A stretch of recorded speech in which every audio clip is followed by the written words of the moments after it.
Well, after that COVID conversation, how would y'all feel if we played the game now? Good. Ready to go. Yeah? Yep. Okay. Let's Cool. have some shenanigans. Let's line up. Let's line up. Right? Enough death and Now destruction.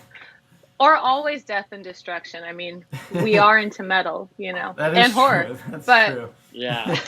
now I feel like I made like my game questions like too mild. No. But that's okay. We're Igor, gonna I mess think- up anyway. Yeah, no. Leave it to me and That's him to okay. say some stupid shit by the end of this, Oh, I love it. You two are my favorite, like, father-son duo. Igor, I'm going to start with you. So, Cool. if your dad wasn't a musician, what do you think he would be doing as his career? Personally, considering that he grew up in Brazil, he left school pretty young, things like that, I think some of his talents would be like either cooking or something along those lines. So I could see him having a grilling truck, making up Brazilian barbecue. That's what I would guess.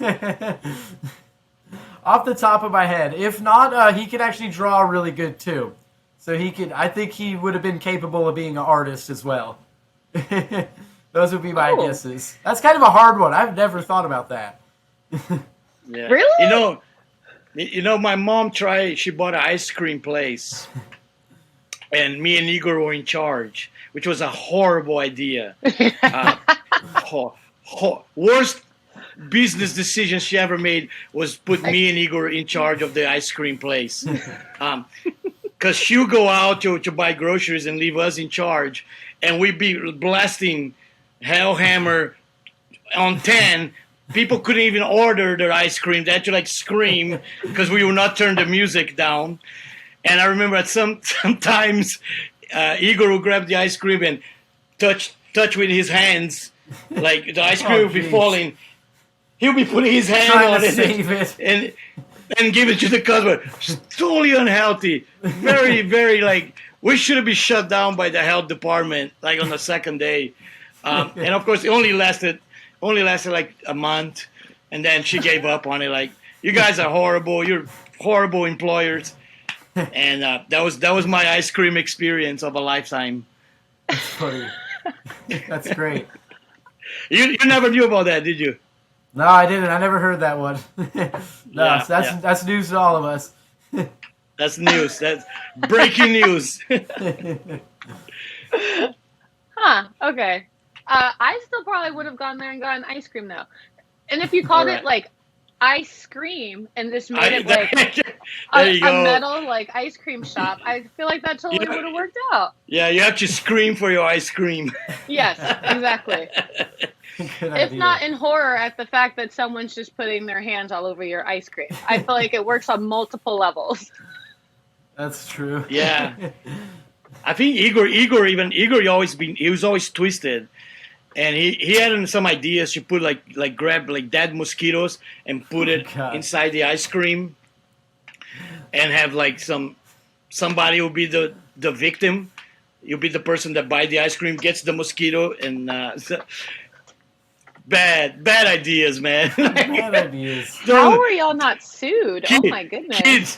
Kids watching this at home, don't do those things if you guys get that kind of job. This is very bad. Don't listen to me. I think we were that was the beginning of Sepultura, so we were 12 years old around that time. Wow. Yeah. Taking it back. All the way back. Yep. Okay. But the food truck sounds good. I probably will roll with that. And Brazilian and chicken. Drawings. Yeah. And I always like drawing too, so that would work too. But is that what, if you had to answer that for yourself, Max, is that what you would have picked? I didn't thought of the cook of the food truck, but the drawing, yeah. Do some kind of artwork related type thing, because I'm not good at anything else. I suck at pretty much everything. Oh, come on! Thank God there's music in my life, because I'm just not really good. You know, I played soccer when I was a kid a little bit, but it's not good enough to go pro. Not good enough. So yeah, so the drawing would be the best one. Okay. And I feel like we know. What Igor might do. But Max, what would you say if Igor wasn't like playing music? What do you think would be his like top thing that he would do? Yeah, I think he would really be cool if he worked in some kind of like a park ranger on some forest. He loves forest and exotic locations, so he'll be an amazing park ranger on some exotic Utah forest or some shit like that. Maybe even working with sea animals. I can see him doing that too. Marine biologist. Wow. He's got a lot of options. Yeah, he's really good with animals. He made us buy our first dog. Our family didn't have a dog. We never really cared for dogs. I had a dog when I was a kid in Brazil, but after that, I never had one. And he forced my wife, "You got to get a dog. You got to." And we had our first dog, Spanky, and he was man. That dog would. He smiled. That dog was. I never seen anything like that. Aww.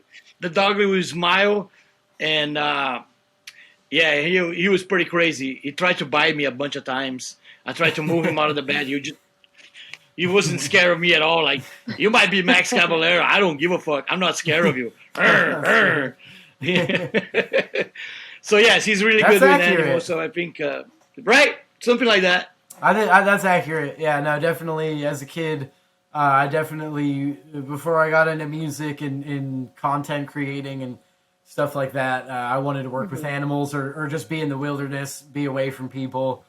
Animals complain considerably less than people and expect even less. And I like being around them. And I love being out in the woods, love being by the water, things like that. So, that was a good call, actually. See, here I was thinking you were just going to be like, oh, he'd be like a movie director or a author or something. Just based on what we've been talking about, like the other things that you do so far. I was not expecting any animal stuff, but I did that. Well, I think it'd be cheating to say writer because I technically do have a couple novels out, so I technically already am, if I was to, definitely to pick something that I'm not doing, I'd be working with animals for sure. Yeah. And I think that is so cool that you do that, by the way, because I really I never had like another outlet for some of my stuff. I have goofy hobbies like collecting headphones and drove people crazy on tours. At one time, we did a tour where every day of the tour I had to go to a church. So we did a whole European tour where we had to find a church, even on a day off. So it kind of drove the bus driver a little bit insane. He's like going nuts, like gotta find a church in the middle of France, in some little town in France. Like, right. This is really hard. History. I don't know if I can do my job, but you're a historian.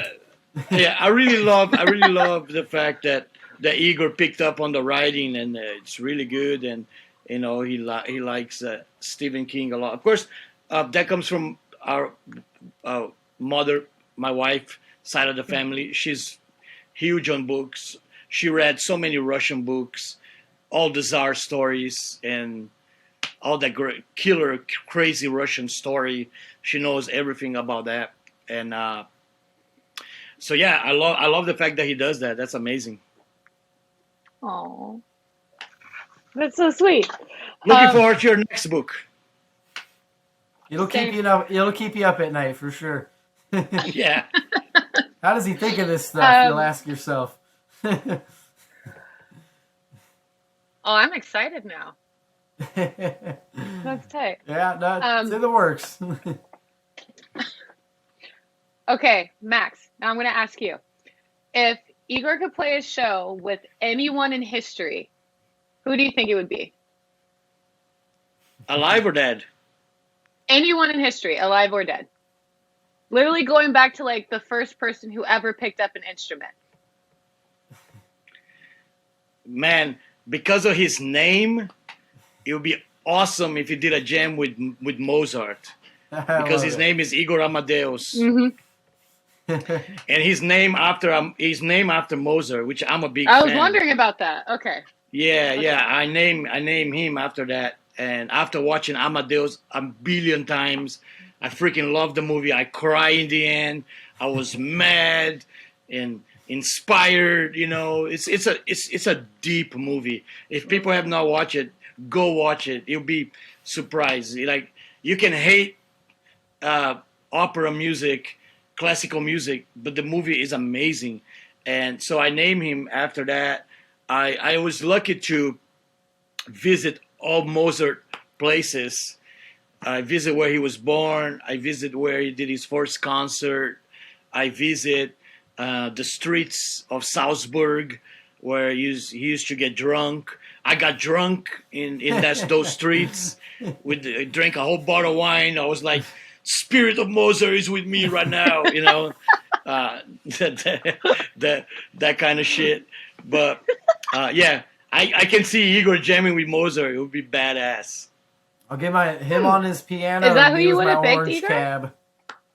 I would love to. I mean, it wouldn't necessarily be the first thing off the top of my head, but I think it's definitely a great example. And I love history. I like where my namesake comes from and stuff like that.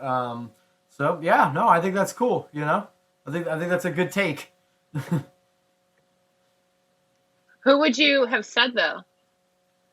Like, who's your pick? Yeah. I mean, I guess it depends. It's interesting. I mean, I guess if I was in a band, wouldn't that technically alter the course of their history, and would they have the same songs and stuff? But okay, I guess if I was now we're getting deep. Yeah, you know, it's kind of an intense question. No, but I guess in a conventional sense of going back and playing with a band that I like, probably like Godflesh or Neurosis. Or even just like Sabbath, to be quite honest. Like I'm just a Sabbath worship type of dude. So Sabbath had a lot of singers. If I could have went back and been one of their vocalists, that would have been pretty sick. That is actually tight. Huh. Okay. And we had the chance to meet. We play Europe, and Igor and Zion, they both got to meet Tonayomi and B. Ward, and they took a picture with him, and he was super nice. Ozzy always being real nice to our family too. So yeah, I'm very, very blessed that we got to meet them in person, and they're, like Igor say, like they're our heroes. You know, they wrote the heavy metal Bible that we follow, Black Sabbath, you know. Oh, they did. They wrote the Bible for sure. Yeah, so yeah, amazing band. Oh, for sure. Well, okay, Igor, I have the same question for you though. If you think your dad could play with anyone in history, who do you think he would pick? Queen. For sure. It was his first concert.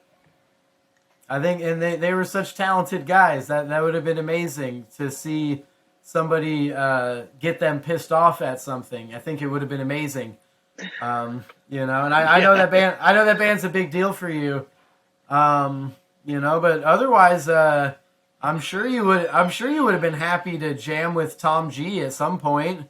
I bet that would have been a dream for you when you were a young kid, to play with Hellhammer or Celtic. So it's kind of hard to give one definitive answer towards something like that, but those would be my guesses. You know, from a rock and roll stance, probably like Queen or something like that. And then from a metal stance, it would have been so cool to see you and Tom G in the same band back in the 80s. That would have been awesome. Oh, yeah. I love all those. I wasn't really expecting Queen. I actually kind of like forgot about it. But yeah, that is my first concert when I was 11 years old. Wow. And it was funny because I didn't like music when I was a kid at all. I only like soccer. My world revolved around soccer. That's it. We Palmeiras. eat, drink, sleep Palmeiras. It was all we talk about in the house.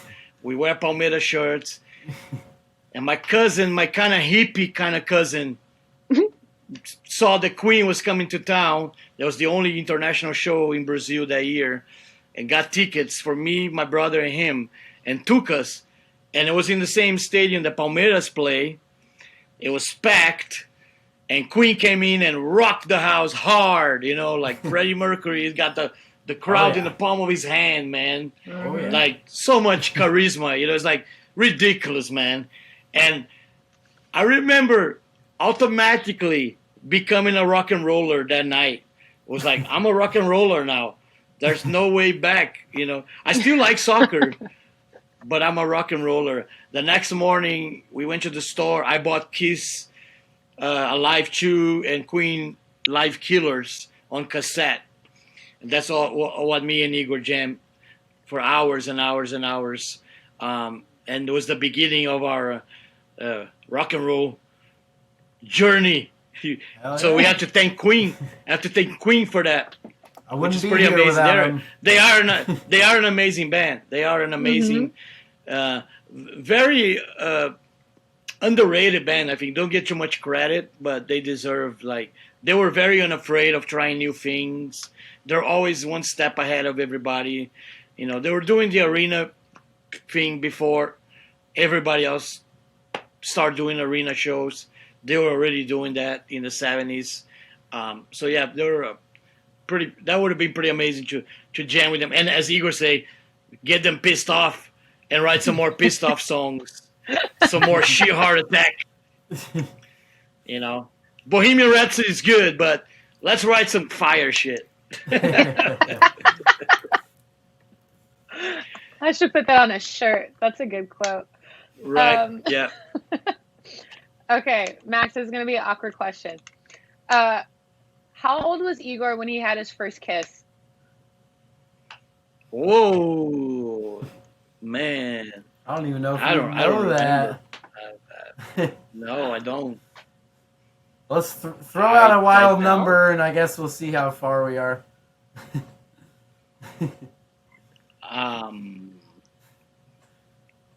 13?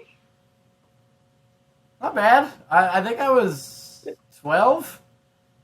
Yeah, honestly, so yeah, you're not bad. Cool. You probably just judged by everything else I was getting into that I was probably being a shithead, getting into trouble. But yeah, not far. Yeah, I don't think I would have ever just told you that for any reason, but that was a good guess. For sure. Yeah. we don't really talk about some of that stuff. Some of that. Oh, okay. We talk more about how he had his first band at Mold Breaker, and every show they have to break all their instruments in the end of the set, and I had to. At one point, I was like, "Okay, stop breaking instruments because we can." It's expensive. We can't buy instruments every time you guys play live. You guys destroy all your gear, and of course, that didn't go anywhere. They kept breaking instruments, and which is something I did back in my day. So it was kind of hypocritical of me to tell them not to break stuff when I broke stuff when I was that age. So felt kind of guilty for me to say that. But there's been a couple of crazy things that we've done together. I remember when he asked me to take him out of school because I didn't finish school. I only did a couple years of school. So he asked me, like, get me out of school, Dad. I don't want to go to school anymore. I want to just play music like you, So yeah, okay, it's up to me now to do this. So I called the school and I told them, Igor's got to get out of school because we're moving to Portugal. That was the first thing that came to my head. Where the whole family's moving to Portugal, and that's it. He's done with school. But I forgot to tell Gloria about that. So the school calls our home, and they're talking to Gloria, and they're asking her, "Oh, good luck in Portugal." And she's like, "What's going on in Portugal?" She has no idea what the school is talking about. I never told her about that. And so the whole thing was a bit shady. But yeah, I got him out of school. And yeah. Oh, what could they teach me that I hadn't learned already? Traveling and learning. Yeah, the road is their school. What are you going to teach me about the Berlin Wall and the Eiffel Tower when I have been there and stuff? It was time for me to spread my wings and fly. Yeah. I mean, it's true. I mean, they always grow up with us going to all these places. Mm-hmm. In fact, I have a question for you, like Igor. What was the most wild place we ever took you guys? South Africa. Literally, South wild. Africa. Yeah, no, we stayed, the promoters that did the shows took the whole band, family, crew, everyone out to basically like safari, where we stayed in like little jungle, like cabana type things, and there was like tons of wildlife, crazy African wildlife like zebras and wildebeest and rhinos and stuff like that on this preserve. Yeah, that's definitely one of the crazy, if not the craziest place that I went as a kid with you guys. I remember just be like, this is a whole different thing, you know, a whole new environment I'm not used to. They don't teach that in school. No, I actually had to write a book report on that trip because it was during school. So it's funny that you mentioned that. Okay. You know? Okay, that's cool. That's awesome. Yeah, I remember we had this crazy roadie, Leo, right? And Leo he was one of the craziest roadies ever. The guy's he's dead now, but he was a legend.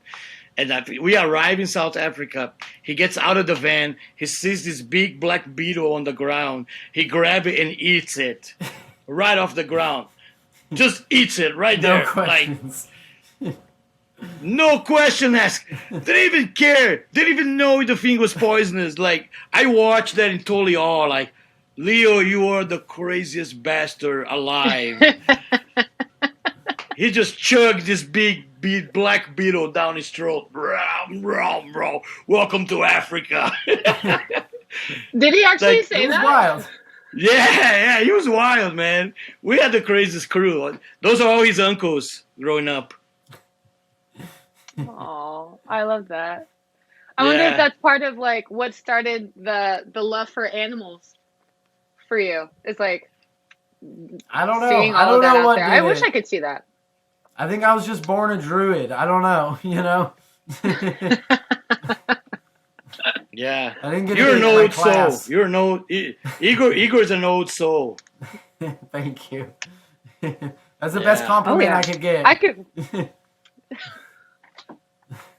That's definitely a good one. I mean, you got good energy. I feel it. Yeah. Thank you. Okay. I think this is like a double question. It's going to be my last one. I'm going to ask the both of you. Okay, but Igor, what is your dad's favorite song that he's written? Probably Inner Self. If I had to take a guess, that seems to be what kind of, in my opinion, gets his attitude and message across. You know, I feel like Inner Self has themes that he's like written about through the span of his career, kind of embodied in that one song. And I at least have heard him say that that's one of his favorites. So, you know, I don't know how accurate it is, but that's the one I would think. Is he right? Very close. That or Eye for an Eye. Those are the two I would guess. Yeah. That or Eye for an Eye, I think. The cool thing about Inner Self is almost like a diary. You know, it's like could be a page out of a diary. Because he reads like a diary. You know, walking these dirty streets with hate in my mind, feeling scorn of the world. I won't change my rules. That's really my life in Brazil at the time. The streets were all dirty. I was an angry motherfucker, you know, full of anger, full of hate, and nothing was gonna change that. I will not change my way, you know. So that's really a diary, self-confession song, And it's like, I think one of the first songs we did of that, because the early stuff was all black metal, Morbid Visions, Funeral Rites, Bestial Devastation, ripping off from European bands, taking one name from Destruction, one name from Celtic Frost, putting both together and make that into our song. Inner Self is actually when we start being ourselves, there's like a division, and is in Beneath the Remains, which is a very close to my heart record because it's so raw. We recorded at nighttime. It's the rawest record of Sepultura. But I think if I had to pick one, you'll be Eye for an Eye.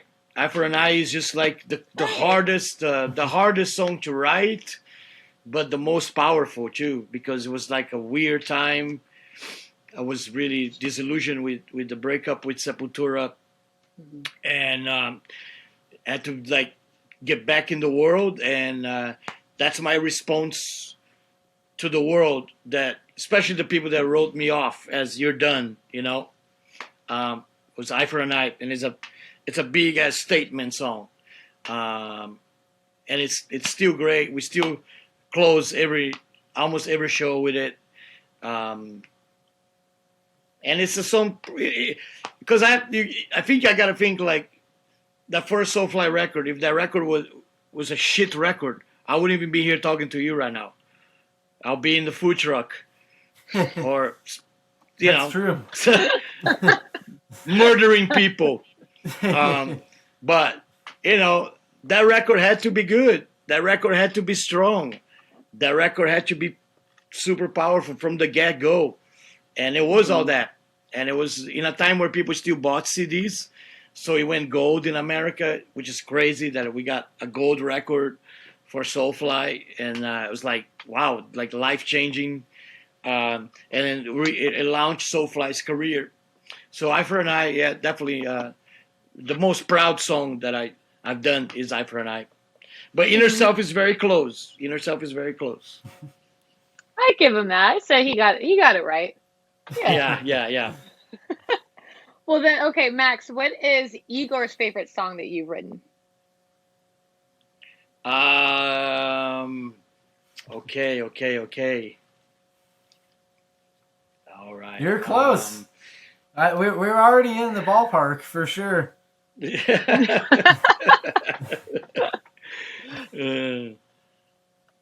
Well, always been a big from the beginning of Healing Magic. I think Healing Magic is very unusual, and I think what he's trying to do with Healing Magic is already ahead of its time, which is a 2-piece,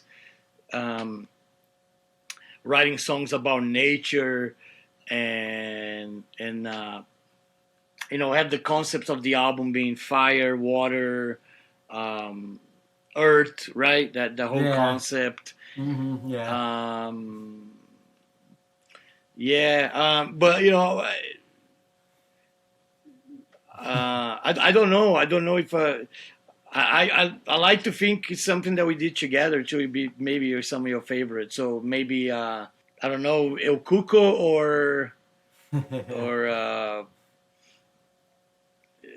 Punisher. Maybe I don't know. I think Punisher maybe. For you, that's your favorite or my favorite? I kind of lost track of the my question favorite. a little bit. It's my favorite. I hope it's your favorite. I hope it's your favorite. It's kind of hard. Like we made that record together, and I'm a fan of the whole thing. Even Roadkill. I think Roadkill could be. It's definitely one of my favorites. It's definitely up there. So maybe it's your favorite too. I don't know. I hope. Yeah, no. I mean, you're not close. Definitely, I'd say, yeah, some of the proudest stuff I have worked on is definitely Healing Magic and Go Ahead and Die. I feel like the bands I did before that, I was still sort of figuring out my sound and coming to terms with how I wanted to create art and stuff like that. So yeah, no, that is correct. What's the Healing Magic song that Mom loves from the first EP? Medicinal, I think. Yes, yeah. Medicinal, yeah. This is what people don't know. Gloria is like the biggest Healing Magic fan in the world, like bigger than me. So a lot of times she's cooking dinner, and I want to find out what she's making for dinner. So I go snoop around the kitchen, and she's got Healing Magic blasting in the kitchen because the stereo is right by the cookware. So she's got the stereo and all the blasting. And she's blasting, headbanging, Healing Magic, and always Medicinal. That's the song. So yeah. maybe Medicinal would be like maybe one of your favorite. Yeah, no, definitely. Yeah, no, that's the favorite. It's an interesting question because you have a back catalog that spans a lot of decades. So for you, it's almost like you're gonna get there one day. I'm getting there, But it's funny because we're talking about stuff I'm currently coming up with and putting out right now. So it is interesting to ask what I'm most proud of. But yeah, definitely, the Medicinal is probably my favorite song on the Healing EP, and the way the Go Ahead and Die stuff came out, I'm super proud of that too. So that's we'll get that technical points, technical points. But there you go. Max, I was curious though what you think Igor's favorite song that you've done is. Arise, maybe. Because I know that he likes the extreme, powerful stuff, and Arise is considered by a lot of people a masterpiece of death-thrash metal. I don't want to get too technical, but I read this sometimes in people's stuff, like even Revolver. They did a interview about Arise, and I think they had they were talking to Chase from Gatekeeper because he really loves the record also, and it's considered by a lot of people like a classic. It's like a real classic record. And it's a fun song, definitely cool and fast and brutal and original. So I think that I think Igor would pick Arise, something like that. Yeah, no, is that right?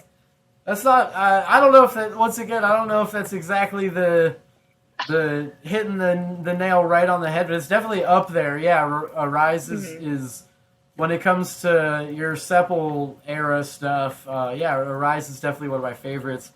Personally, man, if I had to pick, and this could change as years go by or on day-to-day stuff, but it really on the top of my head right now, if I had to pick a favorite, would probably be No Hope, No Fear. It's that opening riff and like the snare count in, like when that hits, like that, it's one of the best opening riffs of a song, and it just makes you want to set things on fire and stuff. So you could probably say Rise is like my favorite like Sepul era stuff you've done, and then No Hope, No Fear would be probably my favorite Soulfly song for sure.